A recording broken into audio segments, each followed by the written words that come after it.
Sure. My name is Venissa White. I live in southern Vermont. I work in education and I have 5 daughters. I'm not sure what other information you might want. No, that's fine. Thank you. Mhm. Holly and Patrick, would you like to introduce yourselves?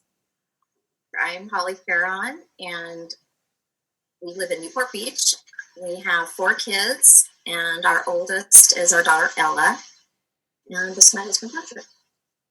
Yes, Newport Beach, California.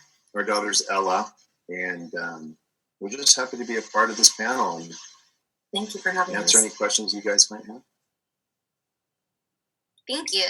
So obviously this is an interactive session, so we will be taking questions from the chat box, and we do have some predetermined questions as well.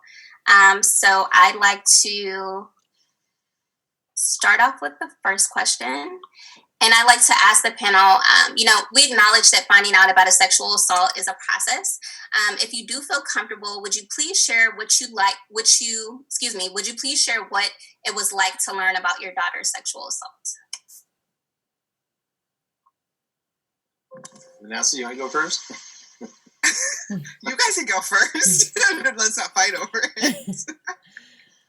Well, I think for us, it was a little more difficult, having one girl and 3 boys, to kind of realize at a certain period of time that her behavior we felt was, normal teenage behavior. And it wasn't until we actually sought help and got some counseling, and through counseling and therapy, we found out. We found out that there was an event our daughter experienced. So we found out through therapy, and from that point moving forward, we just kind of followed our therapists, doctors, and read and did everything we could to just wrap our heads around it and figure it out And help support her the best way we can and kind of navigate that through. But that's how we found out. Yeah, it was very difficult when we found out. But when it came out, it was wow. Now we understand why she might have been behaving a certain way. Like there was all this underneath the hood that you sort of think, oh, it's just, a normal teenager in Southern California trying to keep up with everyone else, and our daughter's a strong-willed, intelligent, brilliant, beautiful woman, so you don't know. You're just thinking, man, she's out there conquering the world, all along she's got, this thing in the deep bottom of her little belly. So anyway, we found out through therapy. And go ahead, Vanessa. Sorry. Oh, no. So my daughter reported to her school guidance counselor so her sexual assault happened on a Saturday night at a party, and so she reported Monday morning to her school counselor, and I was called and asked to come into the school, and I was away from my office for the day, and so I was really far away, and had a really strange phone call about can you come in? And I was like, can I come in tomorrow? And then talked to my kids, and so kind of found out over the telephone from far away, but right after it happened. I had been sexually assaulted 4 months earlier, and so I really understood what she was going through. I think my first reaction was sadness, and I remember I was headed to the training I was attending and crying. And then after I had some time to process, there was real anger like I had never experienced before in my life. Anger that was scary to me, because I think that a lot of times people say things like, I'm really angry, but as a parent and being the protector of your child, there was just a lot of anger, and then okay, we have to pick up the pieces and move. And so that was kind of my experience with it. Melinda jumped on. I want to take a minute to introduce Melinda and bring her into the fold. Melinda, where are you? Okay. Thank you. Is she? Oh. is her screen available? I don't think She's frozen. Oh no, I know she's on a phone. Hold on. Maybe if I stop it and start it again. Oh, there she is. Oh, I see Melinda's phone. Yeah.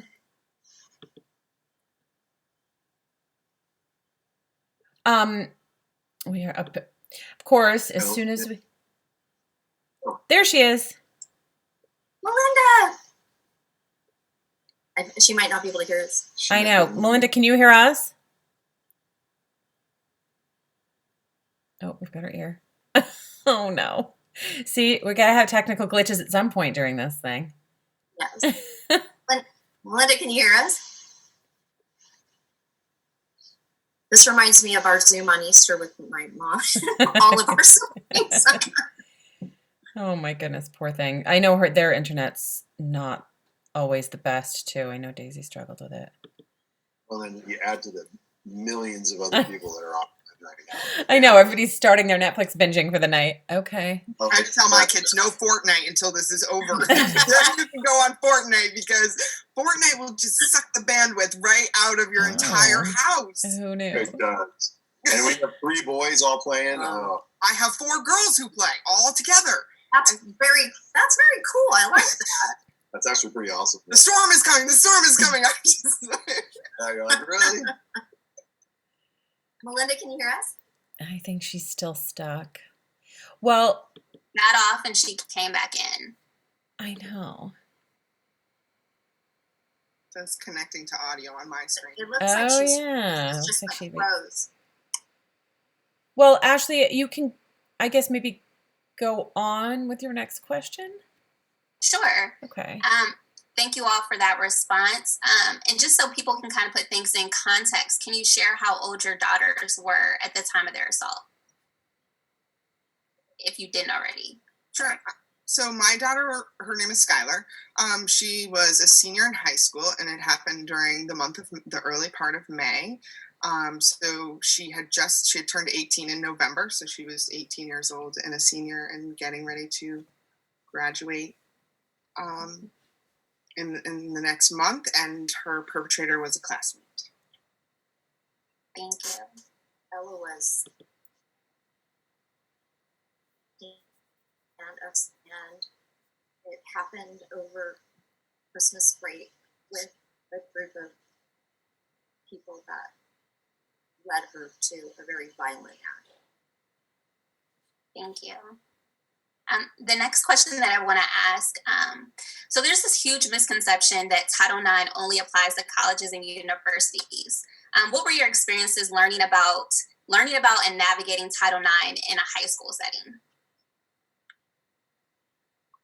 Well, I don't know if we really had any involvement, effect, or understanding of Title IX.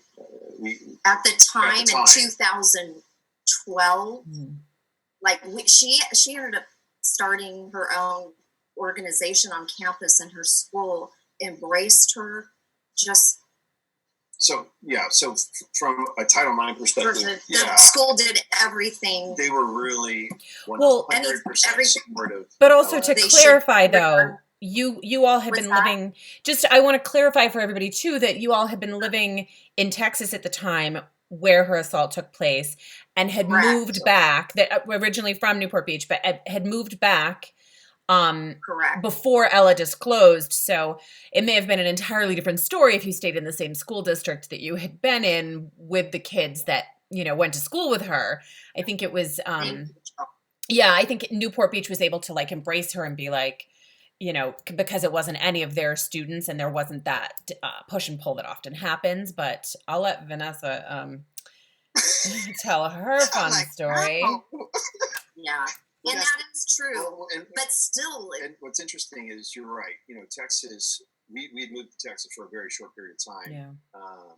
So our children, all 4 children, were born and raised in Newport Beach, Southern California. It's a very open, it's liberal. They're out playing in outside during their breaks, and it's just a different environment. Texas is pretty hardcore, and they're hardcore about a lot of things. So we didn't find out until we moved back to Texas. And so when we moved back from Texas to California. She was having a hard time, and then that's when we sought help for her, and her psychologist said, I need to have you guys come in right away. But what we did do after I, calmed myself down and turned the car around and gathered myself when I found out, we did file a police report. We called in and we filed a police report. We spoke to the folks in Texas and let them know what happened. Family services, everything. And we were ready to go, 100%. I don't care what it took.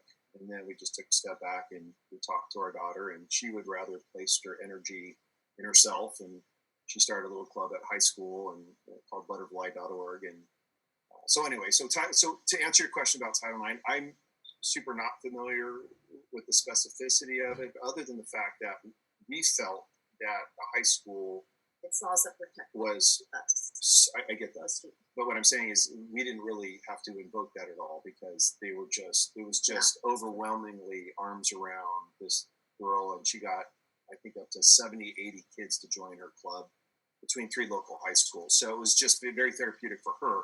So I don't know if there, and Shelley, you'd probably be able to shed more light on Title IX. We didn't have to experience any of that because we just kind of took our own path. It was kind of even before. Yeah, that. Ella was going to do it her way. She's a strong girl. But anyway, I don't know if that answered the question or not. But yeah. Perfect. Thank you. Vanessa, did you want to share? Oh, yes. So my daughter's assault happened in 2017, so it's fairly recent. And I work in education. I'd never heard of Title IX in my whole life. My daughter reported at school. I advocated very hard for my daughter and for education because it's what I do for a living. I knew nothing about Title IX. The school never mentioned Title IX. When I said, how are you going to protect my daughter? They never mentioned Title IX. Title IX will be my future career, and the way that our family moves forward from this. We're currently in litigation with our high school over violation of Title IX rights for all 5 of my daughters. So Title IX is something that in my experience and the experience of most administrators that I know and trainings that I've attended around equity is very unknown. And if people do know about Title IX, it's always around girls and sports. It's never around girls and what happens after sexual violence takes place in a school setting. So it's big and important. And I start law classes on Monday to become a Title IX specialist for K through 12. So that is incredible. That's awesome. Good luck with that. Thank you. That's amazing. Thank you. So not sure if this is super applicable, but I will ask anyway, and if folks feel comfortable answering. So if the legal system was involved in your experience, can you share a little bit about that legal process? I'll probably refer to Vanessa first because you're pretty knee-deep in it. I'm knee-deep in it. So my daughter's criminal trial is still ongoing. It has been 3 years. And the process is very long and hard and often unfair and feels it's like being re-victimized all over again. After my daughter reported her assault, more girls started coming forward, and there are a total of 5 people within our school district who are all assaulted by the same boy. So there's a huge criminal trial. And then we have litigation with the school, and that system is equally as trying. And so I think we were very, very fortunate to have, the town we live in is like 3,000 people. Like, you can't sneeze without somebody knowing. So this was, headline news of our community and of the state after so many people came forward. the police department that we have is 3 police officers. But the one that the investigator we had was absolutely wonderful, never doubted my daughter, never made her feel responsible or like she had done anything wrong. Filed the paperwork, fought for it when it went to the prosecutor's office. And so we were very fortunate, where most people are not necessarily always believed to have a dedicated police force that supported her and our family. That's awesome. Well, that's good. That's good to know. Yes. I mean, when you have law enforcement on your side and they're doing the right thing, and that's how we felt. I felt certainly with the detective in Texas. I felt like he was ready to go, and he wanted to interview and fly down there and have Ella speak, and they were incredibly gracious, and they were on it. They were not messing around, and our daughter, it was investigated too. It kind of correlated with the Newport Beach with the Texas police. Yeah, so through our local authorities, they reached out. They found us the right counterpart in McKinney, Texas. I reached out, spoke. They were great. We filed a formal report. The 2 and boys, also our psychologist did as well. The 2 boys' names are on file, so if anything were to come up in the future, this will be on their record without having to put our daughter through that. And just as, not that this really matters, but just as fate has it, one of the boys is already deceased. So I think it's a way of working itself out. And from a father's perspective, obviously having my children in the CRE, the first instinct is to take action, right? And find those boys. But thank God, and cooler heads prevail, and just to let things in the law happen the way it's supposed to happen. And we put her mental health first. We just put her first and just prayed, and things will take care of itself, I'm sure, in the future. And so we didn't get to that point where we were actually able to pursue him like I wanted to, really bad. In therapy, she was really struggling. We went to 3 different ones, then did EMDR. We did it with her, and really we're just trying to navigate to help her as much as we could and her mental health and support her in that way. She really, really... Well, and she voiced it. She was like, I'm not ready for this. I don't want to relive this. She said, I feel like... I want to focus on myself and teaching other kids to be careful. And that's all I needed to hear. Like, that was good for me. I'm like, straight. We'll do this later. She can too. We got it on record. So, for all those dads out there that want to take action, don't. It's not worth it. It's easy. That's the easy route. The more difficult route is to let the process and focus on your daughter and focus on your son and focus on their health first, and then allow the process to take its place. And that's allowed us to really educate our boys. And it seems to a have great helped extent. Ella kind of get through it, because she can take control of her own process, and it was cool that she decided to focus on herself and other kids, and move on, and not have to litigate that in her own precious little heart. You could just tell she was just not happy. And through that, she was actually, besides therapy and kind of sharing her story, other people started to share their story, like us, in school, and like what we do for Safe Bay.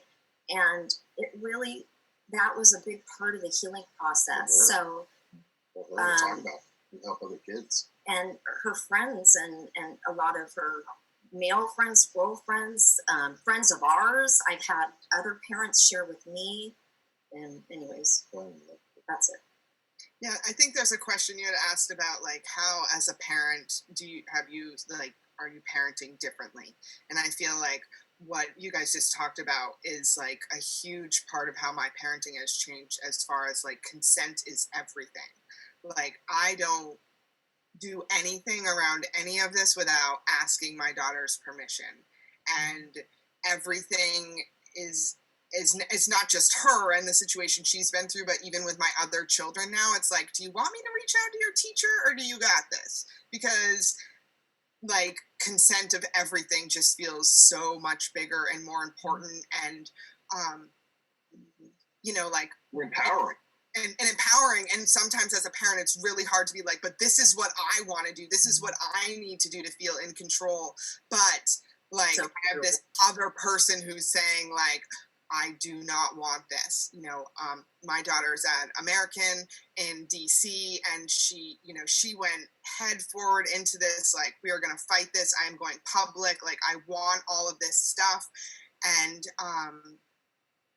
the Brent Kavanaugh stuff came out like right after she had gotten into school, and it was in DC, and she was really close and so passionate about all this stuff. And I called her and I was like, are you going to the marches? Are you doing? And she's like, I can't get out of bed. And so there's this whole thing about being able to respect where your kid is in that moment all the time. I mean, I'm writing papers for different classes, and I write it and then I send it to her and I'm like, is this okay with you? Because if it's not okay with you, I can stop at any point. This is just like my process, but I totally respect that this is your lived experience too, and we have to. So honoring what our kids want can be really tricky. It is tricky. So important. The delicate dance. It's tough. Right, because you want to protect them. I always say one of the hardest parts is that you want to protect them more than ever before, because they've just been through something horrific that you couldn't protect them from because they don't live in bubbles. I always, what's that quote? Having a child is like taking your heart outside of your body and letting it walk around. And it's very true. But one of the biggest pieces with a sexual assault is that your body autonomy is taken away from you. Your physical body autonomy is taken away from you. So any kind of autonomy and control that you can give back to your child. And I think that's what's so unique about sexual assault of a young person. That it's different when you're above 18 and you're making your own decisions, and there aren't, obviously your family is involved regardless of what age, if you let your family in, but there's just something different about the decision-making process of what's next. When they're younger, and it's a really, really difficult dance. I always give so much credit to Patrick and the other dads that I've met, because I think it's even different for dads. I think for dads, it's like a really, you want to protect your kid above all else. Patriarchy has told you your only job is to protect your family and you're young. And it's just like innate to being. Not that it's different for moms, but there's just something different about dads and daughters. That I think, and like you said, your instinct was to just like go to town, and to be able to pull that back is a tough one for a lot of dads. Yeah, my Skylar's dad and I are divorced, and when it happened, like I was like, I have to call him and tell him like what's going on, and she was like, absolutely do not call him and do not tell him, and I was like, this is a really hard line, like you should know what's. And so I held the line and I listened to her, and then he was really, really angry about having to learn about it in the newspaper, and I was just, and he was like, and I'm like, she has lost all control. Like somebody took control away from her, and if her one request from me is not to tell you, like I have to honor that. I have to. No, you're straight, smart, and you're right. Because, at the end of the day, it is about your daughter. It is about Ella, and when you allow your own emotions to take over, and I'm going to fix this, and I'm going to fix this in a real way. That's not what she wanted. Not at all.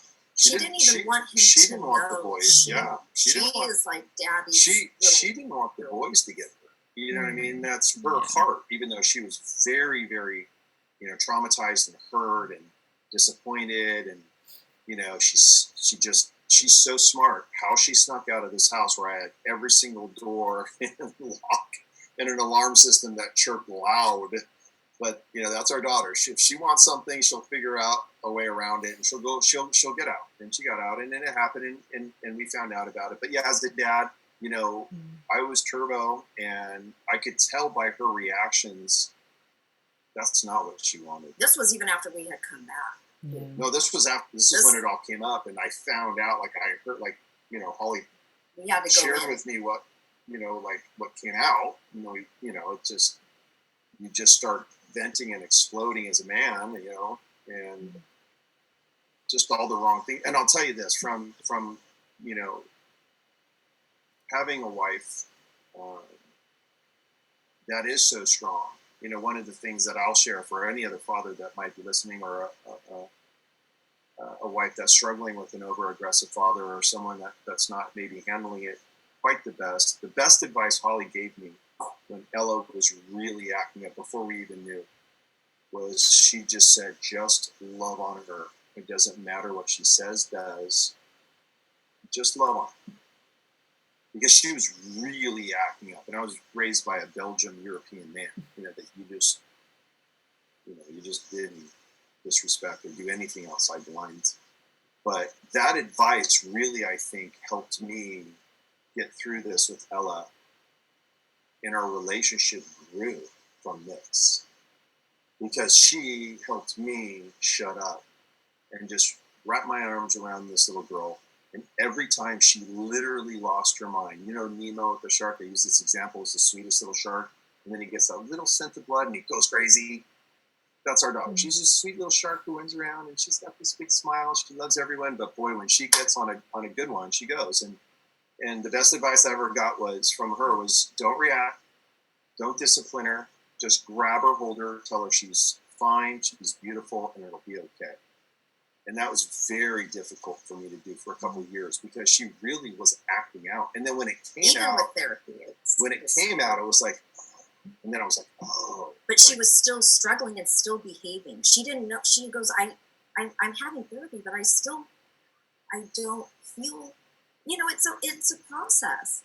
There's a lot of layers with that control taken from her, and so scary being in a new environment and kind of preyed or profiled. No. Anyway, so I just, from my perspective, you know, when you're lucky enough to have a partner or a significant other that can coach you down and really focus on their needs, not my needs. Okay, that's just being a male ego idiot. That's the easy part, to react and do something dumb. What's harder is to take a step back, listen to the specialists, and really focus on your daughter or your son, and just do everything you can to create that kind of calm stability and let them lash out. Let them, for me, I'm telling you right now, there were times I had to kind of bear hug Ella because I was dodging, you know, these thick science books that if she connected the way she was throwing them like a softball pitcher, I would have been taken out a few times. You know what I mean? So there were some fun moments, you know, at our house, but, you know, not to be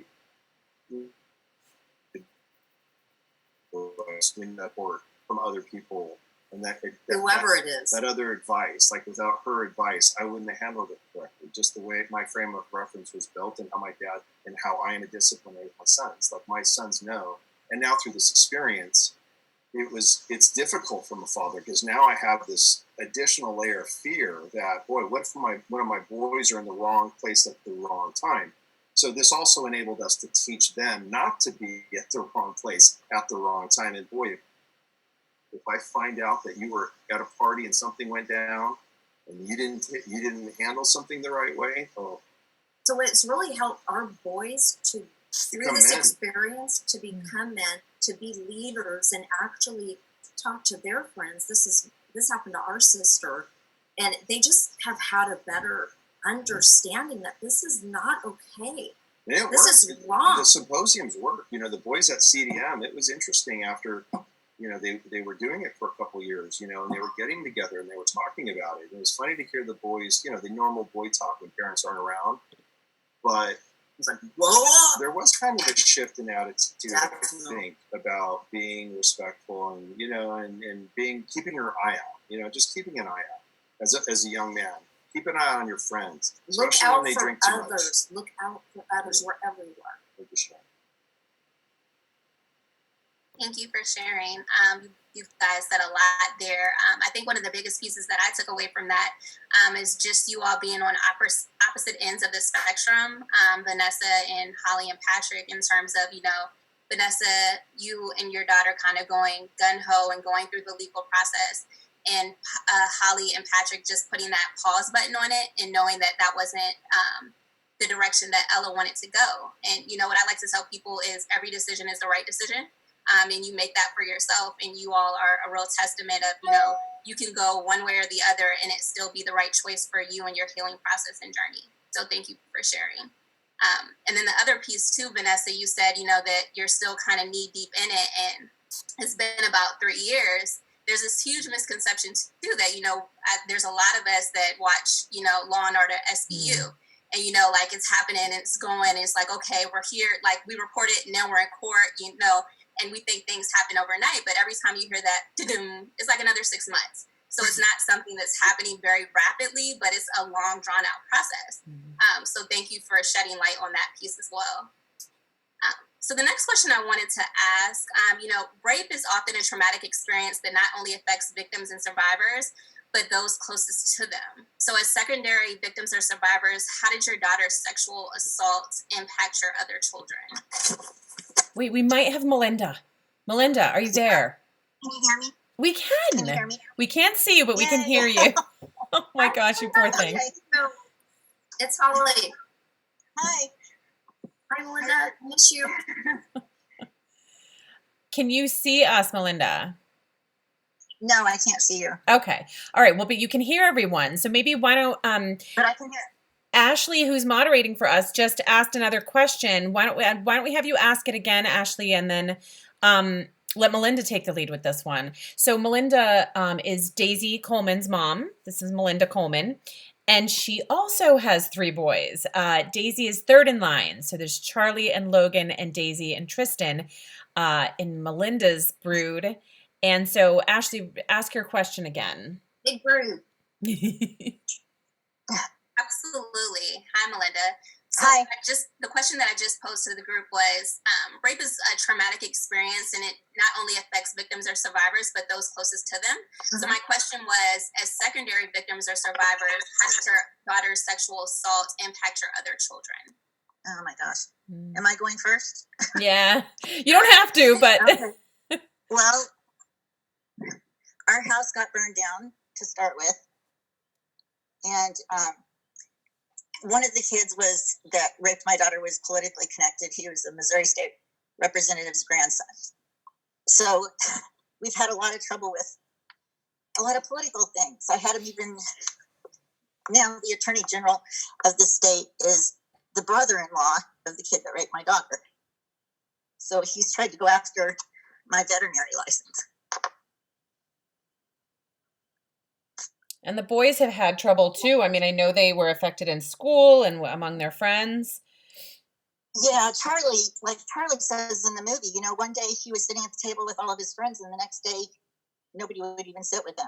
Yeah. He was just completely kind of excommunicated from everything. Yeah. And the second and third boy went back to Albany instead of staying in Maryville after it happened, just because of all the stress with it.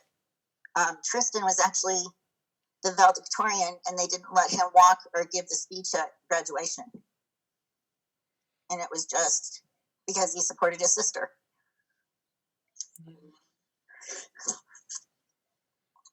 So Venissa, I know that your girls have gone through so much. Like you said, you've got a Title IX case that involves all 5 of them being re-victimized. Talk a little bit about that.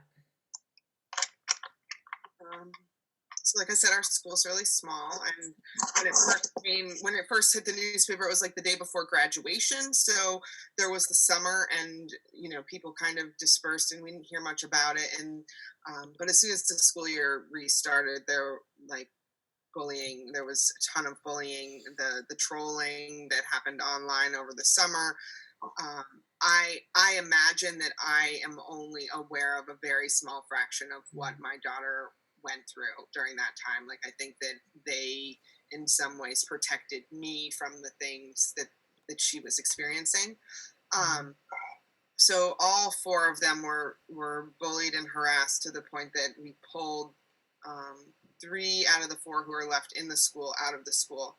Her sister Lexi is the second oldest, and she was, you know, class president and had, you know, worked very hard to have all of these friends and be a leader in her school. And she is a fierce athletic competitor and said, if I leave, I'm letting them win.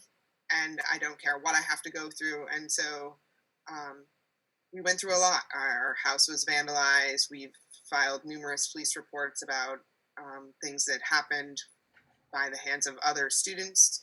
And I think that I had 17-year-old daughters who can't be left at home alone because they're afraid that people are going to hurt them.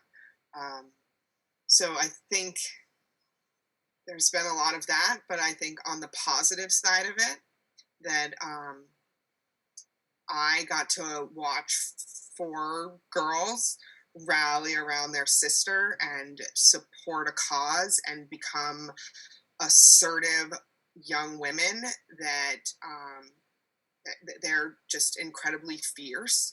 Skylar, after graduation, did an exchange here in Brazil, so she kind of packed up and left town, which was great for her, but also hard because she felt like she had kind of abandoned her family to be going through the hell that she, in some ways, had started by reporting. But when the 3 youngest ones entered their new school and they were there about a week, and the guidance counselor said, I just want you to know that you have some amazing, fierce girls who know who they are and they are not willing to take any shit from anyone. And that is their legacy at that school, is standing up for people, calling them out. It doesn't matter if they're calling somebody out over disability or gender identity or whatever that marginalized group is. They are like, we will burn you, and we will go to the school, and we will ruin you, because it's just not, that's just who they are now. So I think that's a great quality to have as a young woman. I was going to say They're that. like they're spiritual warriors. They are warriors, and they are just not. And that's what I said. Like, it can be social suicide to stand up for a kid, or it's so easy to get cast out of friend groups and not be the popular kid anymore because you're standing up for what you believe in and what you know is right. And they have zero fear in that, because I think part of it is because there's so many of them and they know that they're their own posse, and they're like, we're just gonna move through the world knowing the difference between right and wrong and just watch out. So, but you know what's interesting too, having boys, the other side of this conversation, for a lot of families that just have boys, right?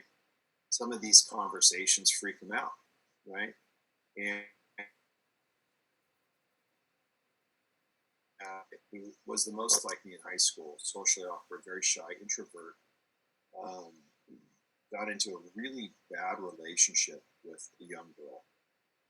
And it wasn't healthy, it was toxic, but the abuse and the vindictiveness and the social media that came out of this young woman, to the extent that we had to block their entire family. And she literally told the school, and she was a lacrosse player. She was not, cute girl, for all intents and purposes, she was sweet. But boy, she had an alternative motive with my son. She literally told all the girls in the school that if any girl dated my son Ford, now she's moved on and has a boyfriend, she'll kick their butt. So imagine having a son who just, his first love, a mess. And now he's being bullied by his ex-girlfriend and can't go to parties. Because he said this isn't a healthy relationship. We kind of talked with him through this. So it can happen both ways. I remember. It's terrible. It was absolutely terrible. He had the worst end of sophomore summer going into junior year that a young man could have, because he was barred from all these parties. He couldn't do anything. He couldn't hang out with that's all of my kids. They have zero social life in a community of 3,000 people. Like, all of their friends, nobody talks to them. They're not invited to anything. It's rough. It's rough, yeah. And for my son, him being so sensitive. He's just very, very sensitive being. I love it. But he's grown from it. I mean, he's really learned how to control those feelings. And I try to teach my sons a little bit what I call man mom in terms of, being a strong man, because most women want a strong man, but they also want a very sensitive, loving, sweet man. So you can be strong, you can be a man, but you gotta be sensitive and sweet. But more importantly, if you find someone that you're dating that there are alarm signs, there are red flags, boy, I'll tell you this, Ford will not let that happen to him again. So I'm just saying, it's interesting how whether it's a young man or a young woman, That sounds weird, but he wasn't assaulted. She did hit him one she time. hit him across the face, and she almost ran him over in front of our house. And she, Yeah. So I mean, it's interesting when you come across. We were completely prepared for this. We went round one with our daughter, but in a different way. As a man, we didn't know. Having sons, your biggest fear is a young man who has his heart broken. And you're trying to wrap your arms around him, but yet raise him as a man, but yet, they're bawling. It's like, it's one of those conundrums where you're like, okay, I'm going to take the same approach my wife said about Ella with Ford. I'm just going to love on him. I'm not going to make him feel bad or unusual or he's weak. He's normal. What you're dealing with is not normal. Your feelings are normal. So it's just interesting that it wasn't about him, it was her stuff. Boys are attacked too. Yeah. Well, that's what I was going to say. It's so, there's just such a different cultural response to abusive relationships that boys experience. And as much as I feel like we've done the work to create the stage to talk about dating violence, sexual violence among young people, we talk all the time internally. Ella was very forthcoming with everything that was going on with Ford. She was so worried about him and really talking about how to filter that into our work, how to really say like, okay, we've opened a place where young girls can come forward and really have these conversations without as much judgment. I mean, we've got a long way to go. Huge strides, long way to go. But we've got even further to go with young men, because the same things are happening. It's very fortunate that, Ford wasn't sexually assaulted, but that happens to young boys too. There's plenty of girls out there that don't take no for an answer, just the way. Boys a lot. And that's just in the,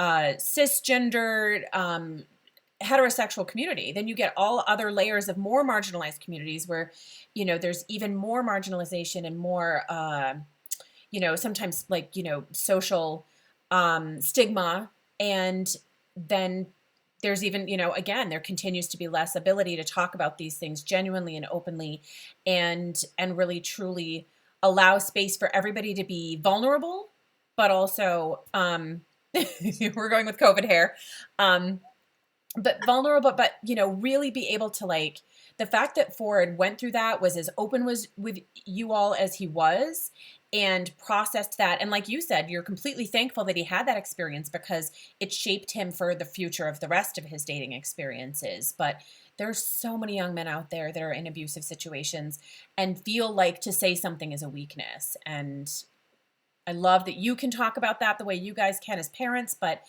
Ford too, he's gone through a lot. And I think that's a really important voice to add to the layers of conversations that we have. We're going to do more of that. It's true. It devastated him. And he wasn't at a mental maturity level to really understand. And be able to process it. Yeah. So, when you have a young man that's literally just, full and we got him into therapy, convulsing, crying, because I won't let him go see his girlfriend because she's breaking up with him, because he can't run out the door on a Thursday afternoon because he didn't do his homework. I'm thinking to myself, in my head, I'm like, are you kidding me, dude?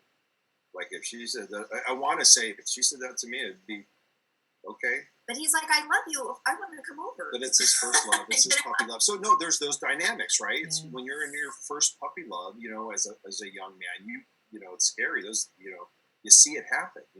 We were fortunate with Jack, because Jack had a great girlfriend relationship all throughout high school, even all the way through the first year of college. But the young boys too are the ones that we have to kind of keep an eye out, and make sure they're okay. So we were and fortunate. And they can also be assaulted, like you're saying too. And we were glad that it happened while he was home as a sophomore, because then you still have a little bit of control in terms of, being there and helping and making sure that he doesn't do something stupid. Yeah. Thank you. Holly and Patrick, I really appreciate you weaving in that conversation about teen dating violence and, the viewpoint from a male, of something that he's experienced, because a lot of these conversations really do center around women and girls. So thank you for spotlighting that this does happen to men and boys as well. And thank you, Melinda, for sharing, as well as Venissa, of just kind of your other children's experiences and how, even though they were ostracized, but having a front row seat to their sister's assault has kind of, birthed the advocate and the activists within them. I know Holly and Patrick, your son, and, just them being able to use their sphere of influence is their platform. So Holly and Patrick having a son that is a president of fraternity and modeling, consent and appropriate dating relationships in that arena. And how you just shared, Venissa, about, your daughters just being advocates within their school. And if they see something, they're saying something. And, even Melinda, with your son, Charlie, being able to teach those lessons as he's teaching young boys baseball, just all these things that have really been a positive experience for them. So with that, I just wanted to ask, what were ways you all spoke in the beginning about, it being this very thin line and really asking for permission and consent to do something on behalf of your daughters. So how have you been able to advocate for, your children in the community since, or their school since, this has happened? Melinda? Oh, was Melinda? Oh, wait. We're yappy, so She's on I'm mute. hoping We'll let somebody else go. Vanessa, I'd like to hear Melinda's voice a little bit. I haven't heard Melinda's voice in a while. Melinda, hi, it's nice to see or hear you. Well, I guess part of it was the advocating thing was doing the movie. Yeah. And a lot of people had contacted us about doing a film or a documentary. And I just kind of let Daisy pick and let the kids, if they wanted to do it, who they were comfortable with or not do it. I guess we've already talked about the Title IX thing. Is that right? Yes, but please feel free to elaborate on your experience. Yeah, we'd love to hear. Well, that helped me a lot. Honestly, Daisy and Tristan both were tortured even in school. They did drug tests on them that they lied to me about the results. They said they couldn't go to prom. Just all kinds of crazy things. And Title IX really gave me the teeth to be able to stop that. Stop them ganging up on my kids. Nice. So I hope that doesn't go away. I've heard that they're trying really hard to change that Title IX stuff, but I think it's so important. You better not. Yeah, we can't let that go backwards. That's for sure. Well, Yeah, what can absolutely. you're probably the best to kind of maybe touch on. I mean, I'm sure there's national petitions or way ahead of the game in terms of what you think Title IX is going to end up either doing or not doing, or what can we do as Well, I think we need to do something. The thing that really worries me is, Rebecca Du Bois is trying to change that so that there's not that Title IX protection at all for students. And then that's part of the going to all private schools, no public schools. She wants to do that completely. And, then recently Trump changed the definition of rape and, spousal abuse. That is literally going to put us 20 years behind where we are now if that happens. I would love to research some of that information, Melinda. I would like, or Shale, you might have some access to that. I did not know that. Actually, I didn't either. That would be very interesting for us to read up on. Absolutely. I think there's a lot. In a million years, why someone like Trump, with his daughter, his kids, would ever allow? Maybe who knows? I'd like to find a little bit of history on why that's happening, because I don't believe a damn thing either side says anymore. So right. My perspective, I'm We're in that researching boat. everything. We're educating. There has been a lot of shifting with Title IX. There has been a lot of advocacy work to not roll back a lot of the Title IX work that has happened, but it hasn't met with a positive response from the current Department of Education. I think, we're in a very bizarre political climate, and I think this isn't something that should be politicized, right? Like, keeping our kids Right. safe when they go to school shouldn't be political at all. That should not be a party issue. But unfortunately, we're in a place where everything's a party issue. And I think my hope is that we have, college campuses have come a very, very long way. They still have a long way to go, but they've come a long way. And my hope is that students will force their schools to toe the line. Some boy just walked into the living room. That's Ford. Hi, Ford. Sweet friend, And his sweet girlfriend is a sweet new girlfriend. Oh, nice. We But won't Sheila, embarrass that's her. interesting. I agree with you. This political environment, this global pandemic, it's going to be very interesting. We probably won't know until November what's going to shake out because you and I both With know that. relative to the House. If the Dems hold the House, right, then there's probably a better chance that there's fighting power to keep that going. I And do don't think know it's going to for be, Republican but I vote think it'll yet. become, I don't know what political party has any interest in killing something that protects kids. yeah. Yeah. So, but there What? is a lot of misinformation. It's It's tricky. Well, I think. Is it's it finding because the of the true money? information. Is it because of the money? Is it because maybe I there's no really think it's actual because reason to they all think it's about sports. They think it's only about sports. Like every time I try to talk to someone, it's always, oh, well, I thought it was just about sports. And having even Sports. numbers of sports. It's like, no, that's not the important part. One of the biggest problems and one of the biggest changes that's come out with some of this new Title IX revision language that's been floated is the deep concern for false reporting. And so a lot of the focus changes and discussions of changes has been around the myths that exist around false reporting. So again, I have a son, you all have sons. Well, Venissa doesn't, but most of us, have young men in our lives, be it nephews or sons ourselves. Nobody wants false reporting to be a reality, but at the same time, there's a lot of myth around it. The existence of false reporting is so low and so minimal, but it's the Department of Education is really trying to overcorrect for the concern of false reporting. And so I do think we've had this pendulum swing, and now we're pendulum swinging kind of the other way back. There is, a big concern around, young men in schools being, falsely accused and then punished accordingly. And wanting to dial that back, wanting the restrictions to reflect on more of a balance where we won't have false reporting. And I don't think, again, none of us are going to, deny that we don't want false reporting to result in, punishment for somebody who hasn't victimized anyone. But I think it's a very difficult balance. And at the end of the day, it's really going to be up to advocates in the field, Title IX directors who are doing a good job, who do understand their jobs and who do advocate properly on their school campuses or be it, secondary education or post-secondary education. It's going to be up to parents, students themselves to know their rights, demand their rights, because the law is not changing. It's the way that the implementation of the law is being. Isn't that based on a state level? It's not something that has been changed on a state level. It's a federal law, right? It is a federal law, so it's applicable across all country, the entire country, as long as a school is taking any federal aid. So most school lunch programs exist in schools are federal aid. So again, the law itself isn't changing. It's going to be the interpretation of the law, but I don't think we can roll this back. More and more people are knowing their rights. More and more people are advocating for their rights.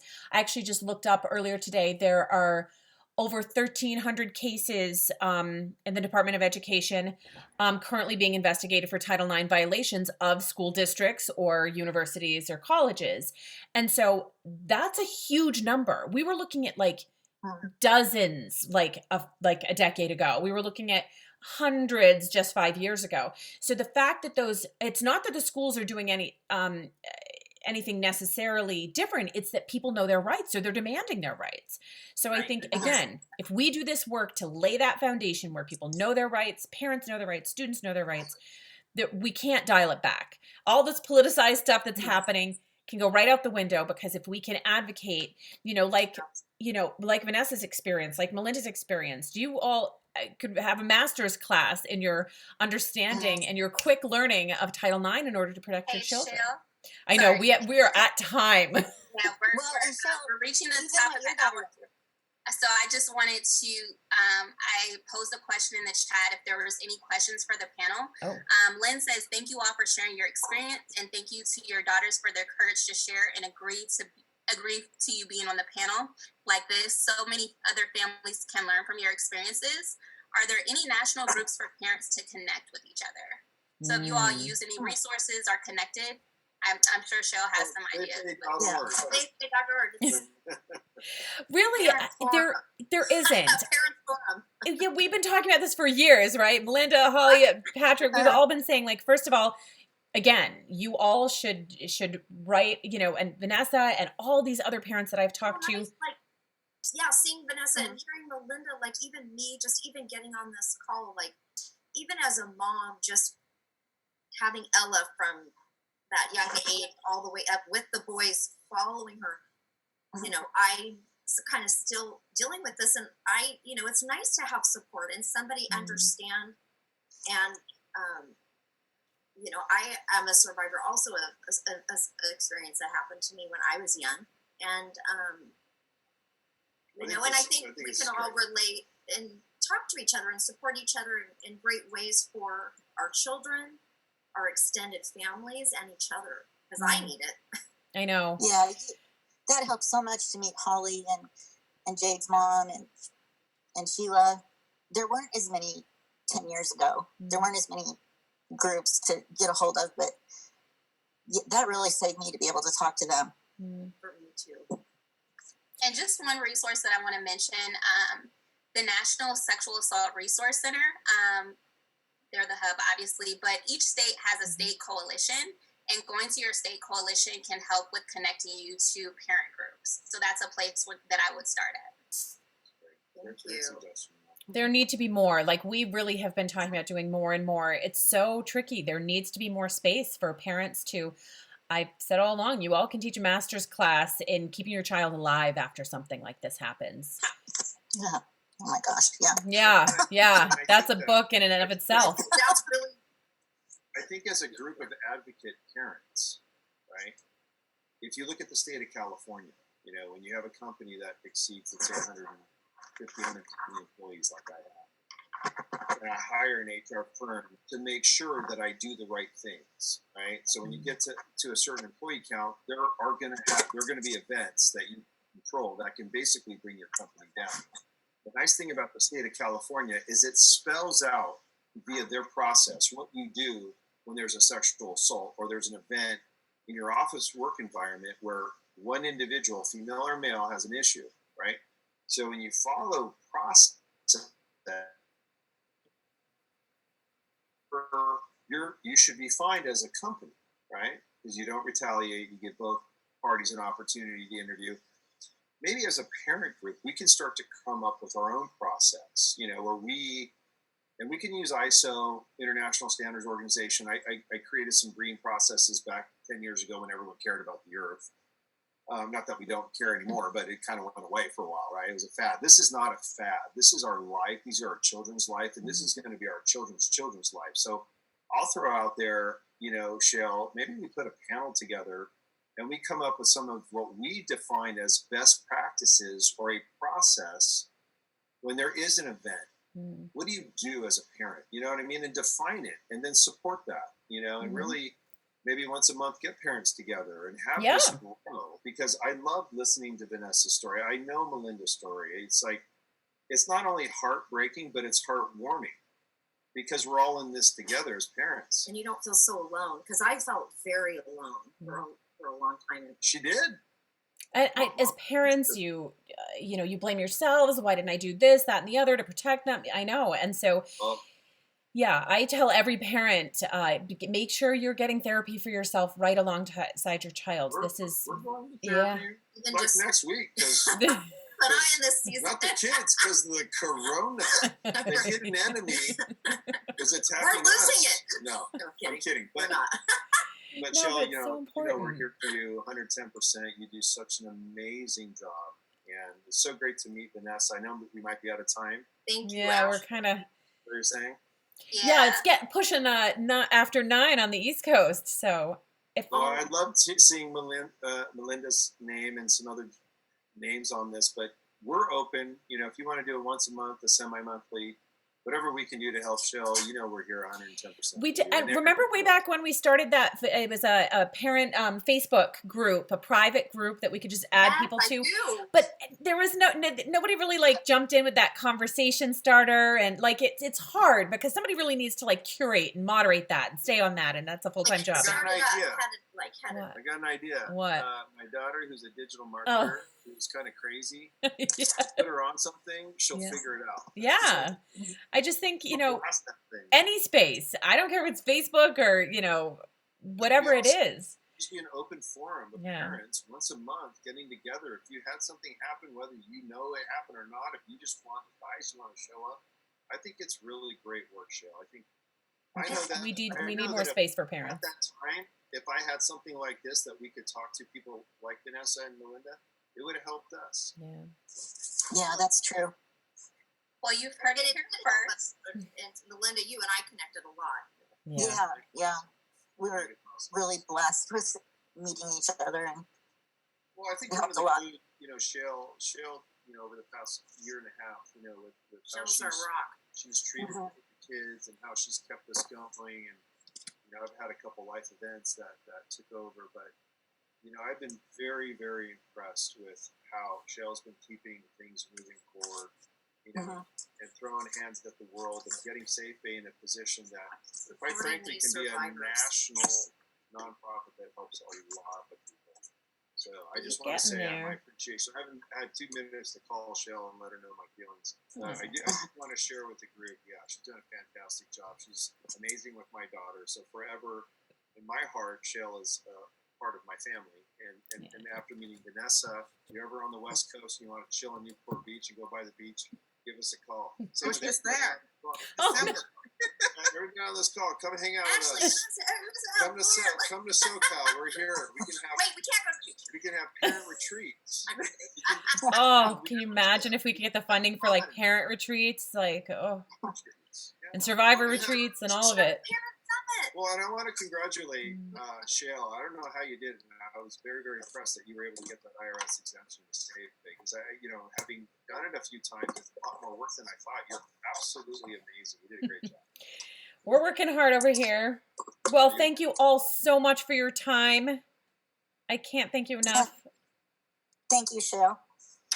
It's our pleasure. You guys call us anytime there's an event. We'll be there. Anybody can reach out to us individually. Yes. It was great meeting Venissa and Ashley and if there's any parents on here who at least if you want to follow us on Facebook, we can add you to the parent group if you want to. You can message it. We answer all our messages and questions over social media, emails, everybody. The kids don't give me the login to Instagram really, but all of the they don't trust me with it. But we answer every single contact from social media. That's Ella. Ella will block us because she's mad at us, and we'll be like, That's so great. Oh my God. So please don't hesitate, all the parents that are on here joining us tonight, to reach out that way, any way at all. We're here in any way we can be. We do everything we can. So thanks everybody for their time tonight. Thanks you all. Thanks. All right. Thank you. All right. Good night, everybody. Nice to meet everybody. Good night. And if anybody wanted to reach out to me at any time, you're always welcome to. And I'll hook you up. I'm here. None of us are leaving our houses. And create healthy kids, healthy, happy children. Get through this. all right, guys. Thanks, everybody. Good night. Good night. Nice to meet you guys.